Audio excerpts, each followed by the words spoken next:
it's quite a big subject, PR, but I've tried to just put as much advice and actionable info into this session so you can actually take something away from it that's valuable and hopefully implement into your work on your startup that will help you get some press coverage for it.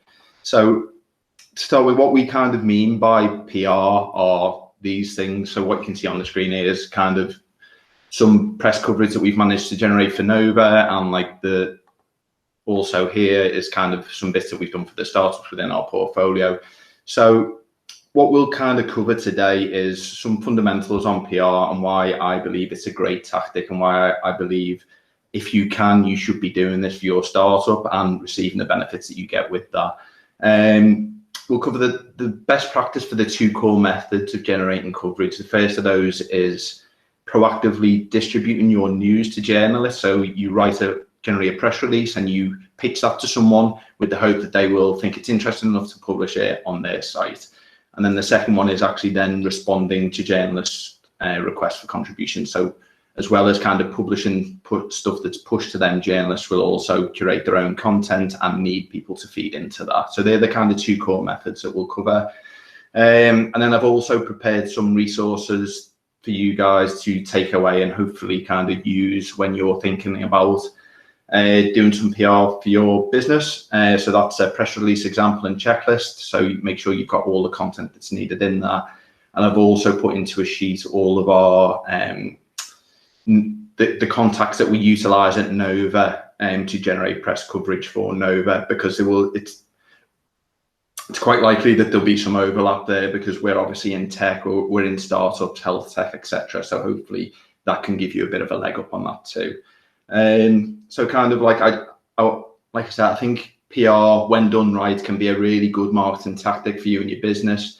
And I'm hoping to just kind of share some of the value and things that I've learned kind of from my experience of it, because I've worked for an agency that done it for clients. I've also kind of done it in-house, and that's how we're managing it at Nova currently. And I've also used agencies and freelancers at times to support with that. And one of my good friends has his own PR agency, so I've verified everything that's in this presentation that is true with him, and he completely concurs and agrees. Okay, so we'll jump straight in. What is PR? So if you were on the call last time, I touched on kind of the importance of spreading your marketing efforts across paid, owned and earned media. So it's kind of, this falls squarely within the earned media category. So paid media is obviously traditional ads and things you're paying for. Owned media is your own channels, like your blog, your social channels. And this is kind of falls squarely into earned media because it's focused on things that you're not saying yourself. You have to earn that coverage from someone else. So it's less direct than paid, but it's more trusted, which is why it's really valuable. Because if you can get someone else to say that your business is interesting, that you're doing something really cool, that holds a lot more weight. So the thing that PR, the key to good PR is having good media relationships. And that's what kind of PR people and PR agencies trade on.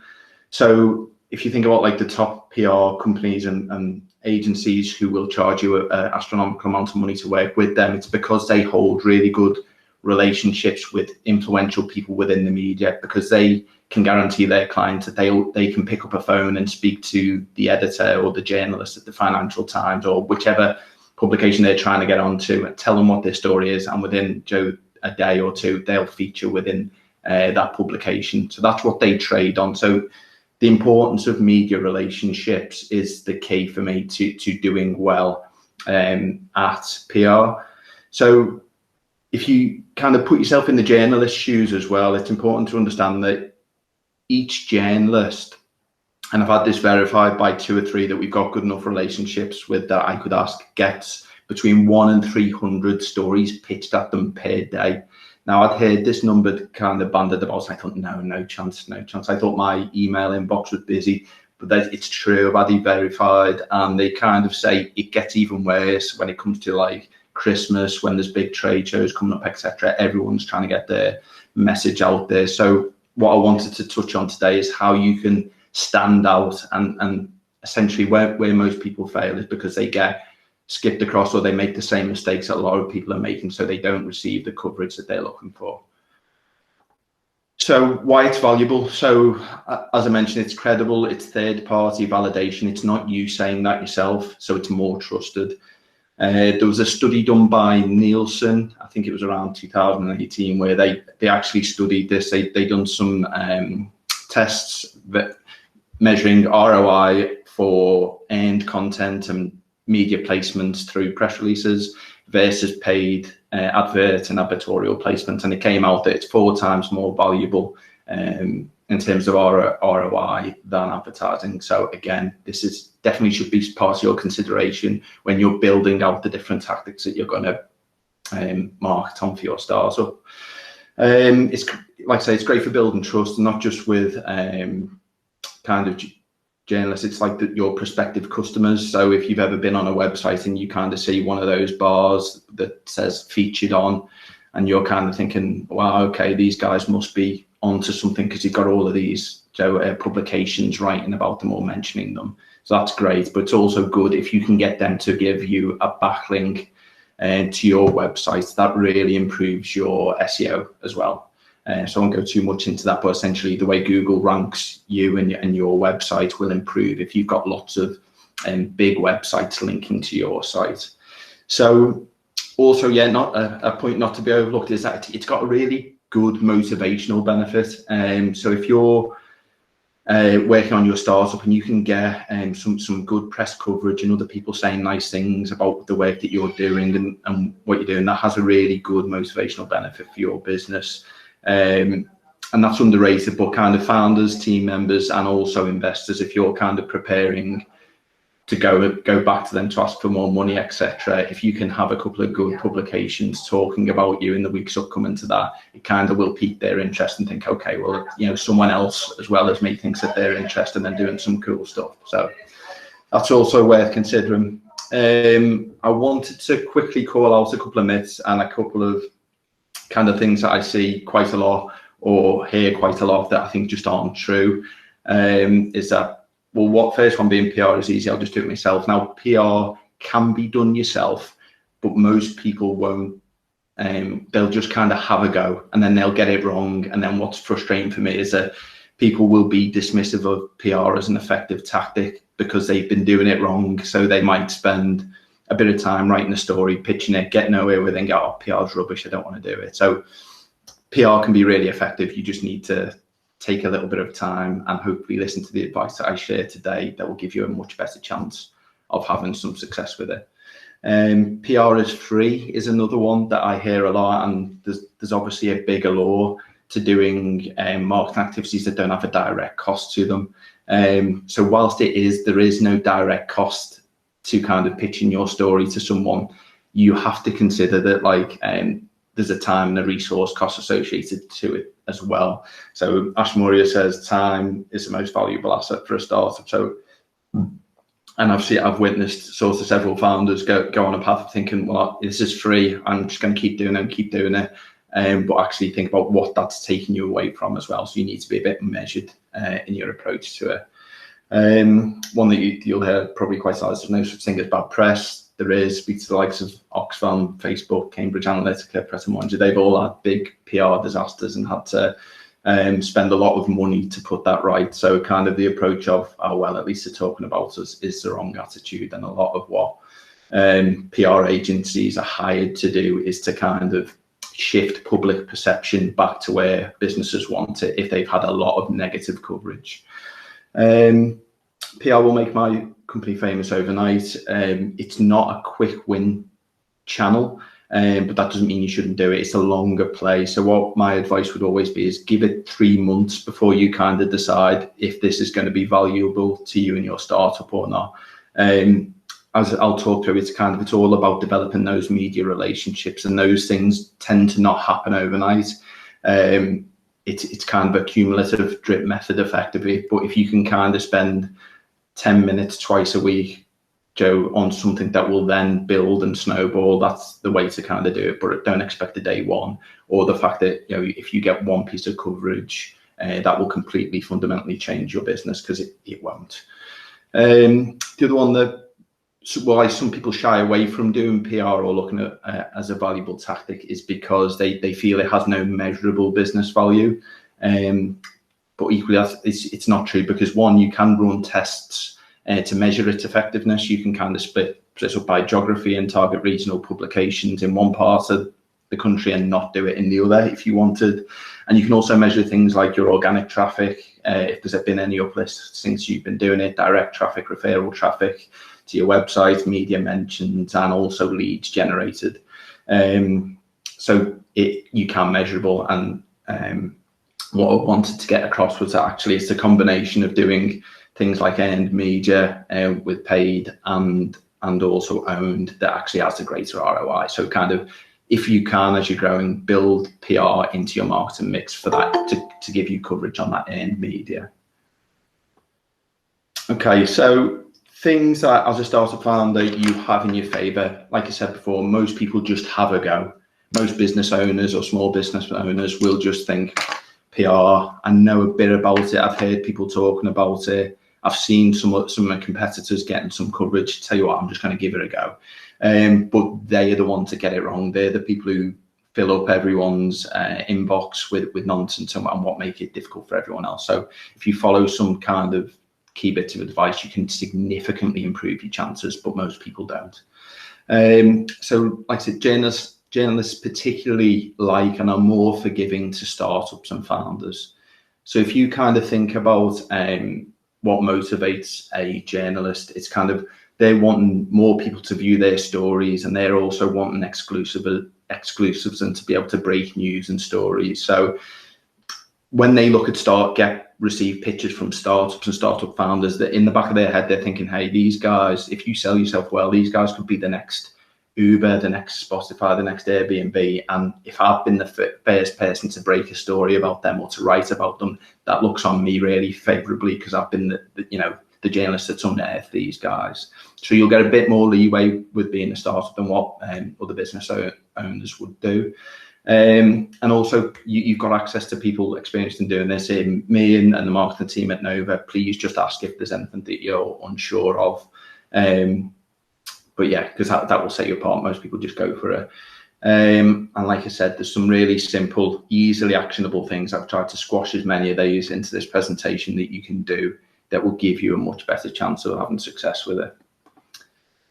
So the first one I wanted to talk through is proactively distributing your brand news through press releases. So what is meant by that is that the way the process works is that you will sit down and write a piece of a story or a piece of content that you believe is valuable enough to that journalist that you're going to pitch it to, that they will want to put it out on their website. And that's probably about how 70% of stuff that ends up on these websites and then in these publications. That's how that works. So it's kind of, you're trying to entice journalists, bloggers, podcasters to feature you on their channel. And then the second one is then responding to journalist requests for spokespeople, because as well as filtering through their inbox for good stories, journalists will also be commissioned to write pieces themselves, and that's generally what they're passionate about doing. And so they'll be writing a story, for example, I'm going to write a piece on the impact of COVID on health tech startups, and then in doing that they will need experts within that field to comment and add quotes to back up their story, to share their experiences. So that's what we'll cover about how you can get in front of the people at the right time to be featured in that way too. So it's kind of a 3-step process to getting press coverage. First being, you need to find the right outlet and journalist for your story. The second is kind of writing a good story. And then the third is pitching it well. And there's kind of places that people trick themselves up right along the way that we'll kind of go through now. But the first being choosing the right outlet and journalist. So if you're kind of a domain expert for your business and you're kind of have been in that industry now, you should probably have a fair idea where people go to consume news for that industry. and the sites people are visiting, the things that they're reading and sharing on their own social media will give you that indication. If you don't go away and do your research, speak to your kind of user panel and find out, where do you go for news on this subject and stuff like that, and you'll get some good insights back from that. But also consider that this hierarchy, there's kind of, although when choosing your ideal outlets, there's obviously a temptation to go straight in at the top and go, right, I want to have my story featured in the Financial Times on Joe. I'm going to pitch this and it's going to be amazing. They'll have a massive impact because they've got 1 million readers per month. But realistically, they're not going to feature you if they're used to writing about the likes of Apple and and Facebook and getting interviews with like the the CEO, Steve Jobs, Elon Musk and that type of character. They're not then going to pivot what they're doing to go and feature a startup founder who's yet to have a big customer base or do anything significant. So be realistic with where you're pitching to start, and then you work up that hierarchy. So kind of start at the bottom. So start with guys who kind of need your content as much as you need their exposure, because those top people don't really. They're inundated with high profile businesses wanting to get into them, whereas these ones are actually easier to get into. So you're stacking the odds in your favor. So it's kind of like personal industry related blogs, and kind of mid-tier, more regional niche sites and publications. Like for us, we have some good success in like Business Northwest, the Liverpool Echo and Prolific North, that are all kind of regional publications within our niche. So kind of that's important to start with a viewpoint that you're going to have a realistic chance of getting in these bottom ones. And then once you've done that, and been featured within those, you've got a much better chance of then moving up that chain and working towards being featured in one of these top ones, because there's a food chain in place, you see. So essentially all the journalists working in these two want to move up that chain and work for those, but they'll also kind of, these guys in these top two will fish for stories and leads in further down, especially when they're curating their own stories. So for example, if someone from the Next Web is working on a story for, I don't know, Northwest versus London startup ecosystems or something like that, he will then contact his regional contacts that he has and ask them if they know anyone who can contribute to their story. So that's kind of how it works. So it's kind of make sure you're focused on what is realistic for you at the start. And also use Twitter. Twitter is a really powerful tool for generating PR for your business. And there's kind of a 3-step process to that. One, find a journalist through the publication or website that you've picked at the last stage. Find them on Twitter and then start developing the relationship with them on Twitter, on social media. I'll run through a quick example of it because it sounds super simple and it really is, but a lot of people just kind of ignore this step. So I seen this one shared by Prolific North the other day. So it's about SMEs, so it's relevant to us, and they're talking about funding. So, okay, this guy writes about topics that are relevant to Nova. So, okay, I know that. So then what most sites will do, they'll give you a link and you can click on that guy's profile. So I can see his name, Stephen Chapman, and then I get a bit of a bio of him here. And then you can kind of use that when you're pitching your story to kind of show that you've followed him and that you've actually personalized your communication to that guy. But you might say, hey, I really used to love your work for Channel 4 or something like that. Now, what it's also giving you is his direct email address. So there's a temptation there then to go, okay, I've got his email address. I'll just ping him my press release straight away. And that would be a cold approach to him. And what I think a better way of doing it is actually heading over to Twitter, and if you search his name,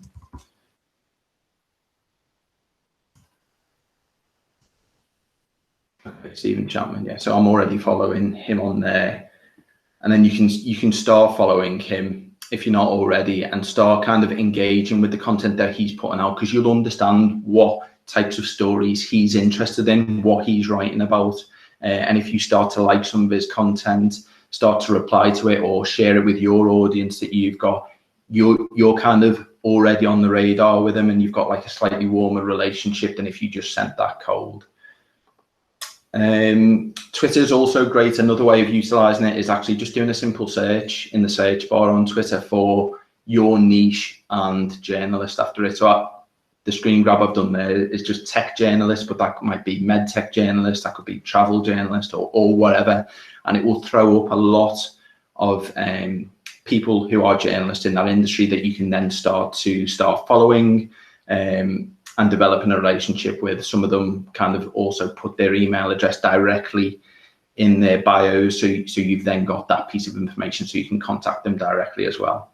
Because it's worth mentioning that some sites will have a contribute your news page on them. That's just often just a shared inbox that goes between about 10 journalists and is very often just ignored. It's much better if you can get the direct journalists' details and approach them directly. Also make use of lists, which is a Twitter function that we use quite well. So you can add people to a specific list and then filter your Twitter feed just for them. So again, like I say, we tend to spend Joe logging on a couple of times a week, and then we can see for any of our tech news influencers that we've got at the bottom, or digital health superstars, you can go on and just start engaging quite quickly with just their content, so you don't have to scroll through every one of your followers' feeds. So like I say, be mindful of the time that you have to dedicate to this, because like I said, it's something that you slowly chip away at, and you might be tempted, like on that last slide, to go, hey, okay, well, there's loads of people here, I'm just going to follow each and every single one of them. But like I say, follow the ones that you think are realistic. Maybe start with more than 5, but then trim it down to the ones that you learn are the best fit, for you and your startup. So for Nova, this is the 5 that we focus on, and you probably see from those opening slides, they're the ones that we now generate the most press coverage from. So there's a covering of startups and med tech and kind of business news and regional business news. So kind of we've now been in a position where we've developed a relationship good enough with those 5 that they will reach out to us when they're working on something that we feel we could contribute to, but equally we know them well enough that we could just straight pitch a story to them and have some confidence that it will get picked up and that they would want to publish it. So focus on the 5 that are best fit to you and be realistic. Don't go for a scattergun that you're going to develop relationships with kind of 30, 40, 50, because it's just not realistic. You're busy, you're a startup founder. So the next step is, so you know the journalist you're going to pitch to and what publication you want to pitch to. Then the next step that trips a lot of people up is pitching a story that's not interesting or relevant to them. So if you think about what makes a good story, think about what kind of motivates and what journalists are measured on. So for journalists, how they do well is publishing stories that get the most clicks, views and shares on their website. So essentially that's how that industry model works, is that they sell advertising space to people based on the amount of website visitors or publication readers that they have, what their circulation is. So for them, they're motivated by this, they want to publish stories that is going to have a big impact and that lots of people are going to want to share with their networks, click on the links within them and read the full story on it. So that's what motivates them. And hopefully the next point, like, what will that journalist find fire? So what is in particular that journalist going to find sexy enough that they're going to be like, right, I'm definitely going to publish that. So hopefully by following them on Twitter and like studying this type of stuff that they're putting out for a while, you'll get a good feeling for that. But there's kind of like an example I want to share is that we were trying to develop, I'll go back, a relationship with someone from a tech publication called The Next Web.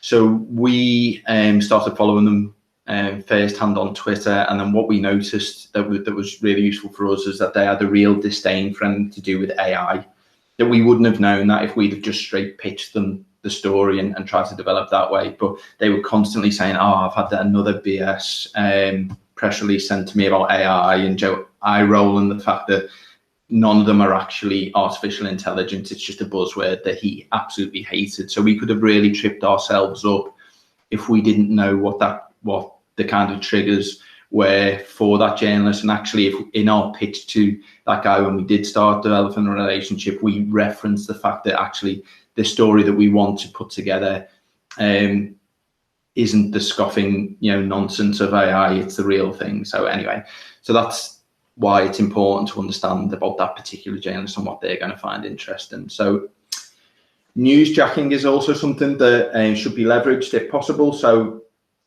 what that means is what stories are already happening within the world that you can tie your story into and your business story into. So it's a really good time to do this at the minute, to be honest, because there's so much going on with the likes of the COVID, the recession, the economy, the impact on certain different impact on industries, the impact on startups, the NHS, all these sorts of things are spewing out lots of stories. Lots of the big publications are covering that. So then you can think about, okay, well, how does this affect me and my business in particular, and then create a story around that. Trying to think. So an example where we've done that recently was we've done some work with PicturePath. I know Richard's on the call, whereby we wanted to create some interest and boost some downloads for his app. Now at the time, a lot of so Richard's app is about visual timelines for people with autism, and it helps people with autism avoid meltdowns because they can plan out what they're doing. But essentially, a lot of people were struggling because they were adjusting to homeschooling. Now with PicturePath is a tool that was helping with that journey. So we wrote a really nice piece about how Richard, as a founder, has developed this app that's helping thousands of autistic families throughout homeschooling and to adjust to life in lockdown. And that was picked up by a lot of really good publications for his target audience, and had a really good impact for us in securing kind of relationships that have gone on to help that business. Also think about who do you know that you can leverage. Do you have access to any celebrities or people of note within your industry? Because if so, make sure you get a quote from them and get a soundbite from them that you can tie into that, because if they've already got a presence that you can leverage, that will, again, it's more likely to get those clicks and views that the journalists are being measured on. So get it in there.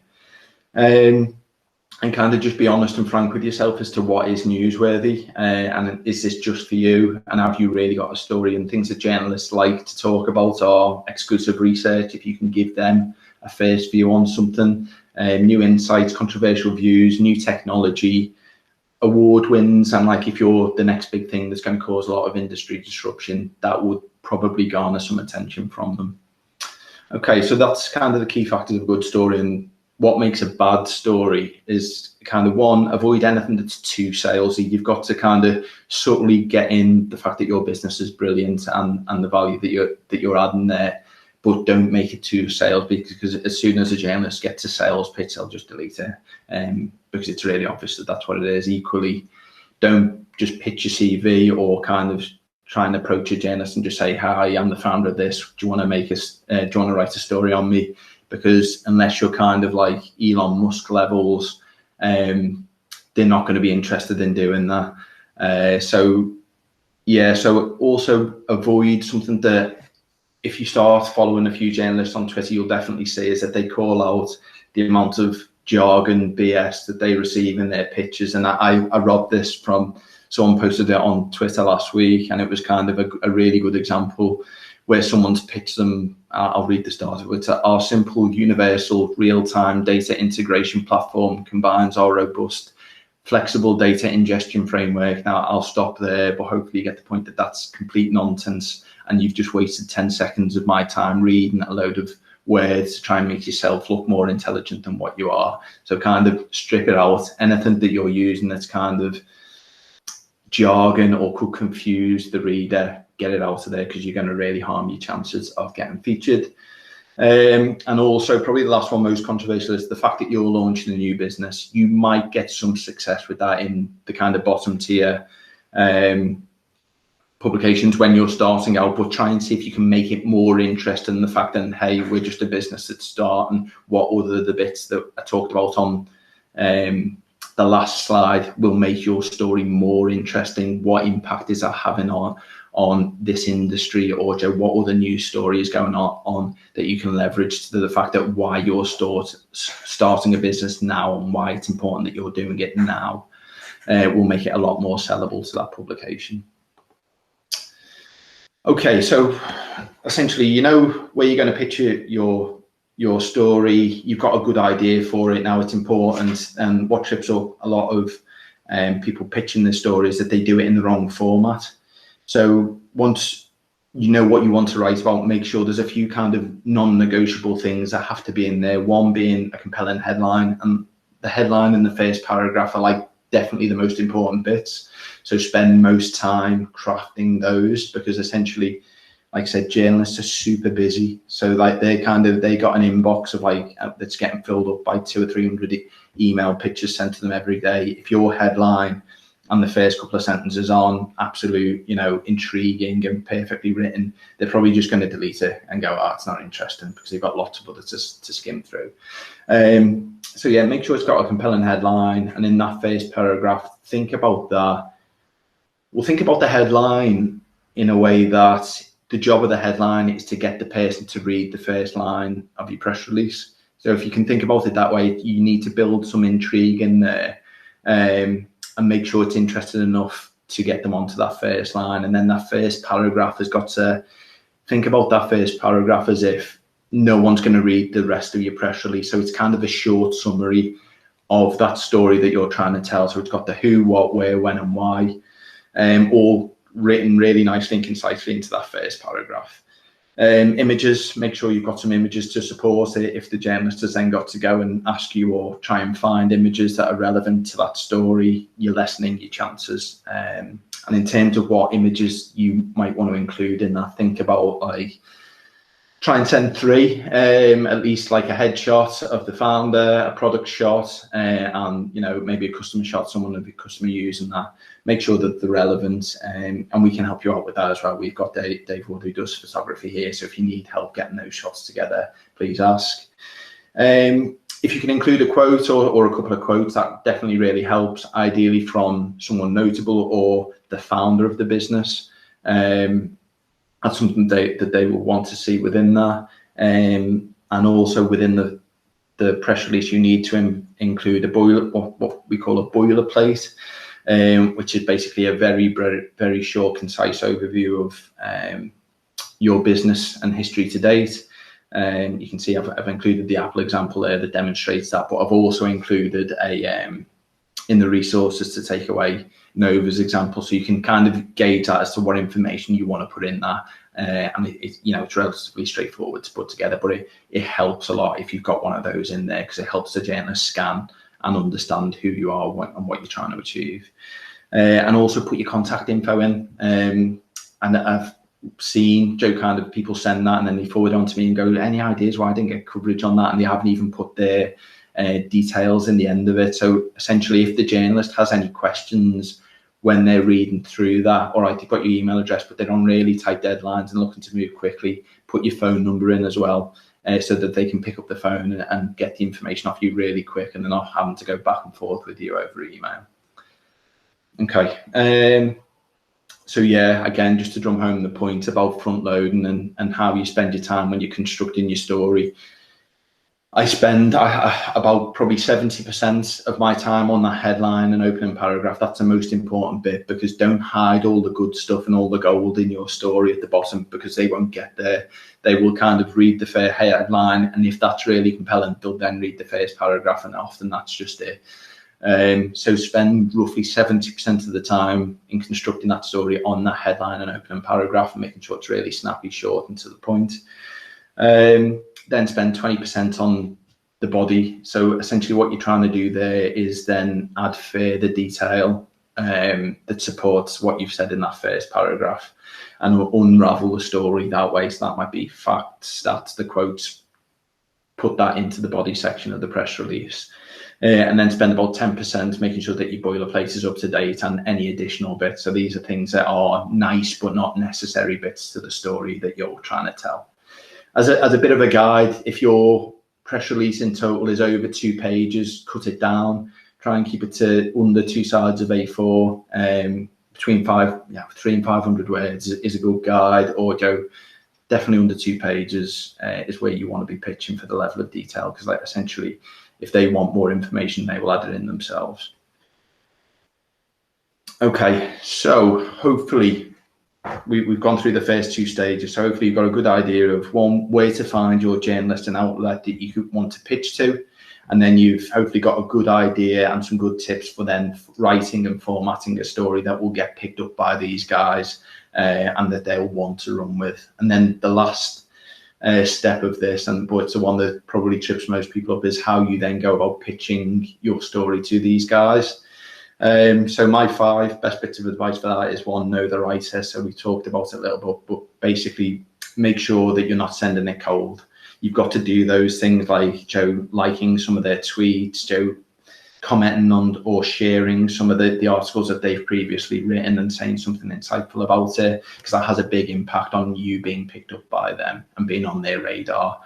Personalize the message. Don't just do a copy paste approach when you're doing that pitch. Make sure at the very minimum you personalize their name at the start of it, because that's the other thing, is it kind of, if you know that they're getting hundreds of emails each day through these press release distribution sites. So there's a lot of sites that you can sign up to and pay like 30 quid, and they'll say, hey, we'll send your press release to the 1,000 top journalists, and essentially people fall for it and they sign up to those, and that's what, and there's no personalization, there's no relationship that they're trying to develop there, and it's the wrong way to do it. So make sure that you personalize and add in some detail that shows that it's been created specifically for that journalist. You're trying to make them feel special, and make it clear in that very short pitch that you do and the value that you're providing. If you're giving them an exclusive, tell them about it.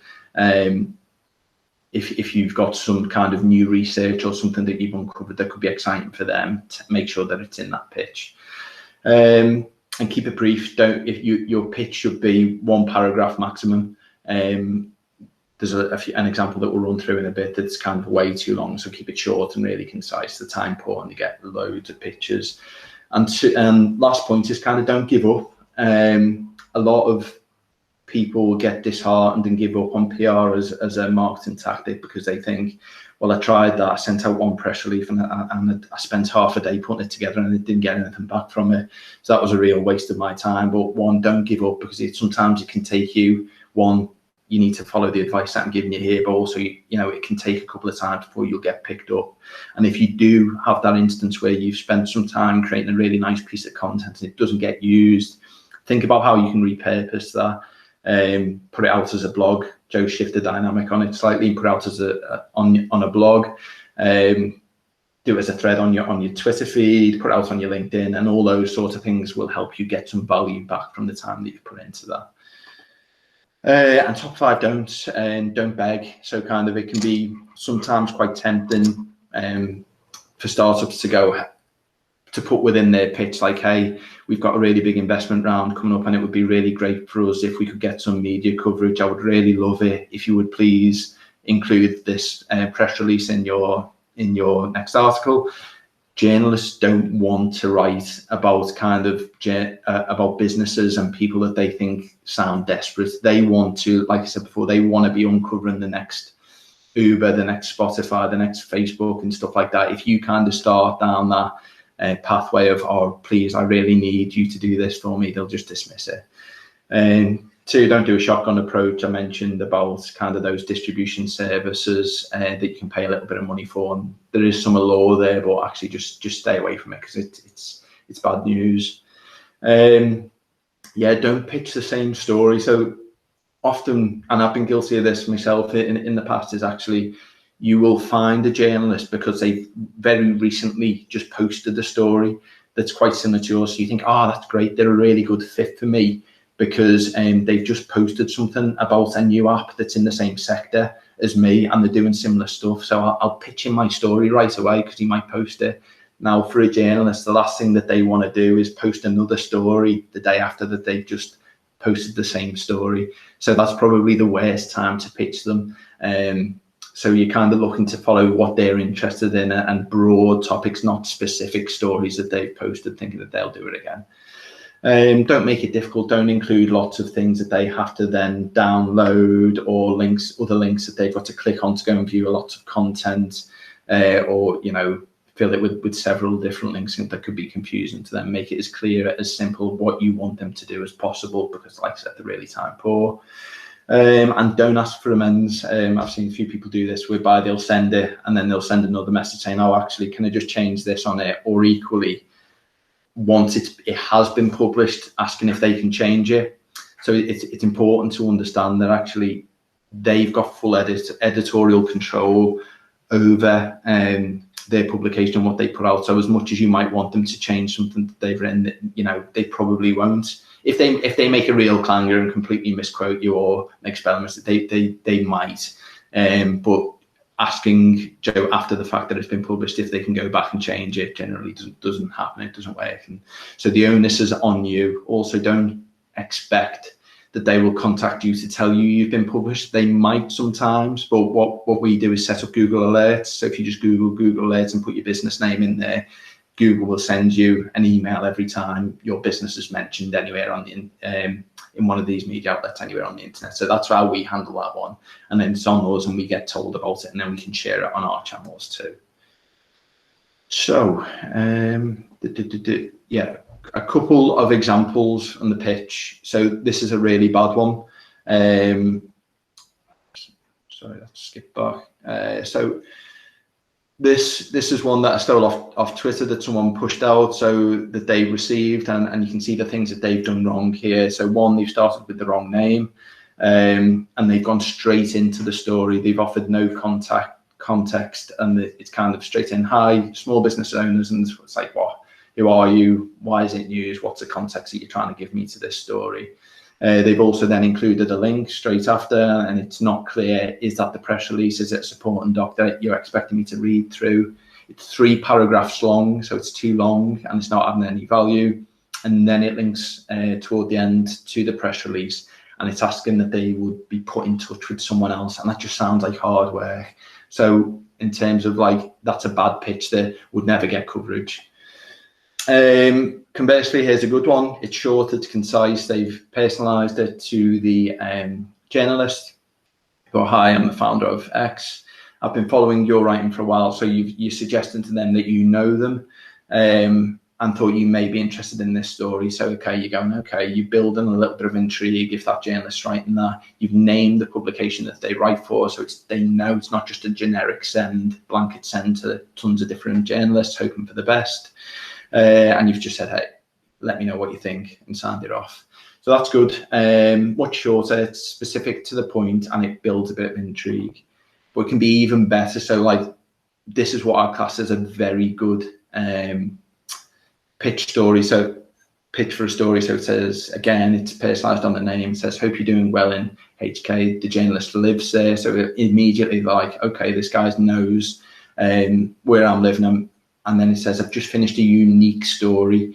So it's new. You've told them that it's new and exclusive and no one else has got this yet. So, okay, he's like, okay, this is exciting. And it exposes the sports industry. So it sounds like quite a big scoop. He says, I know 5 or 6 other writers cover the esports space. So it shows that you've done your research and you know what you're talking about for that publication. But I thought that the entrepreneurship angle would make it appealing for your readers in particular. So he's personalized it even further than that. He hasn't just gone, right, I'll blanket send this to anyone who's ever written about esports for that publication. He's personalized it specifically to that. He's made that journalist feel special. And then he signed it off with founder and CEO. So he's let him know that he's dealing with the founder as well. So let him know that he's dealing with someone important. So that's it. So hopefully by now you've got some good ideas and insight on, one, where to find the journalists that you want to speak to, how to write a good story, and then how to pitch that story. And if you can nail those 3 things, you will increase your chances of success with that tenfold. Okay, so on to the second method of generating press coverage. So that is then responding to journalists who are already being commissioned to work on a story and making sure, how do you get in front of them at the right time to be picked up? So these are kind of like people that get featured on BBC News, or people that get featured in certain high tier publications, and you're like, wow, how have they managed to get quoted on that, and it's through doing these tactics. So first thing to point out is that actually doing approach one can make and does make this happen, and actually having those strong relationships with the journalists. If you think back to that pyramid and that food chain, if you're known by the people on some of those tiers, when they get requests from the ones above about, hey, do you know anyone who's involved in a health tech startup, or do you know anyone in Liverpool who's involved in this project, or whatever, you will then get a message from them. And if you've got a good relationship, they'll come to you directly and give you the opportunity to be featured. But the one that I wanted to talk probably most about was using journalist request sites, because these are quite a big, well-used method of getting into those top tier, top and mid-top tier publications. So the way these guys operate, their business model is based on they build a network of a load of journalists in really good publications, and then they build a network of people who want to get covered in those really big publications, and they act as a middleman and make a charge for the people who want to get covered in those. So there's these three of the main ones, and I've used these two before, and I've heard a lot of people talking about that. They've got different kind of features and functionality and press release, but they're all kind of similar in what they do. So kind of have a look at each of them if you're interested in this method. And essentially the way that they work is you will sign up to them, and there's normally like a small monthly fee attached to that, and then you'll get pushed journalist requests each day, and you'll normally get 2 or 3 each day that you can then make a decision on whether you want to respond to on that. So these are some examples of ones that we've had through in the past, just screenshots. So generally it'll be a line about what the pitch is and what their story is about, the expertise that they're seeking, when the deadline is, what the publication is, and then generally there might be some other detail about word counts, etc., what they need back and stuff like that. But that's generally how it works. You'll sign up to these sites, pay them a small fee, and then you'll get pushed these a lot of the time. So the advice for winning through this method is, 1, make sure that you follow the brief that you're being sent. So if you're asked to write 200 words and to send it by a specific date, make sure you do that. Don't go over the word count and miss a point, because it makes their life harder and they're less likely to feature you. Make sure you answer the question that they're asking. So don't try and go off on a tangent to kind of shoehorn in a lot of additional info that is good for you. This method is good because it gives you access to them top tier publications. You have got a chance of being featured in one of those through this method quite quickly. However, you've got less control over the editorial content. So you're kind of fitting into their story rather than they're publishing the story that you've created. Try and respond quickly, because like I say, you don't know who you're going up against. And if you can get back to them quickly, you'll be at the top of their pile when they're screening through what they get back. So you're more likely to get featured. And 4, don't promote. Don't kind of be too salesy on it. Like I say, you're fitting into their story and a piece that they're already writing. So make sure you toe the line. And if you get too salesy, too promotional, they just won't use it because it's obvious to them. Okay, pros and cons of this method. Pros, you've got access to their mid and top tier publications. It's pushed to you rather than you have to spend the time reaching out, and they're active live stories. So these stories are definitely going to be published. It's just whether you can make it in there or not. And they need you to compromise. So it sort of resets that kind of want and need balance a little bit more. There's lots of requests come at you each day. So kind of if you're busy over a particular period, it doesn't matter, because you know that the next day and the day after that, you're also going to get some requests sent through. And as with the previous, even if you're not featured, you can repurpose that content. It's probably pushed you to write 200 words or a soundbite or 300 words on a topic that's relevant for your industry. So then you can use that to start building your own profile if it doesn't get picked up. Cons are that it's really short deadlines. Quite often you'll have to drop what you're doing and respond to it.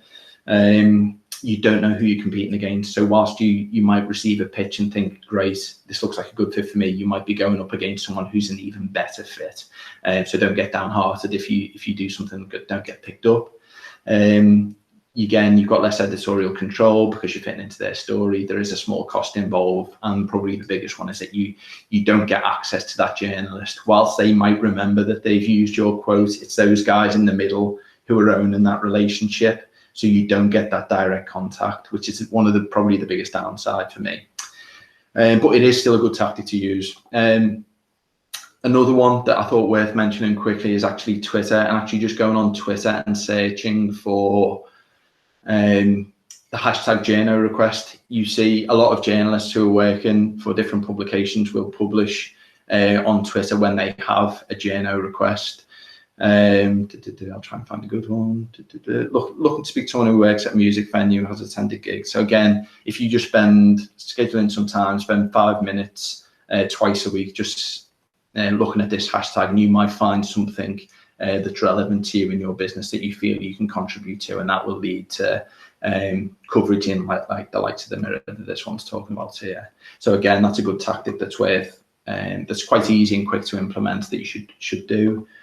Finally, conscious of time, I've prepared some resources that if you follow should hopefully give you a really good chance of getting picked up. So I put together a checklist. So if when you're creating your story and your press release, if you can go on and tick off all of the things on here, so it covers all the things that we mentioned earlier about including, and I've included an example for us that includes like, the contact details and the boilerplate on that. Follow that as a guide for when you're writing your story, you'll significantly improve your chances of getting picked up. And I've also put together a spreadsheet of all the contacts that we've built at Nova, with the view that actually it might give you a bit of a head start when you're starting your own PR journey and trying to build these relationships. So although they're specific to Nova, there may be some crossover there. So essentially, so this is, so what you can see is I've listed the publication, the contact name, the topic or industries that they cover, their email address, and also their Twitter handle, so you can get straight into them and start developing that relationship. So there's Northwest contacts, health tech contacts, and tech and startup publications. So there should be something in there for everyone who's on this call. Okay, so that was a bit of a whirlwind, but hopefully I've put in a lot of good value into there to give you a good understanding of what sorts of things you can do to get picked up and start generating some press coverage for your startup. So to summarize, stay away from press release distribution sites and blanket sends. 2, do your research and always try and personalize your communications when you're speaking with journalists.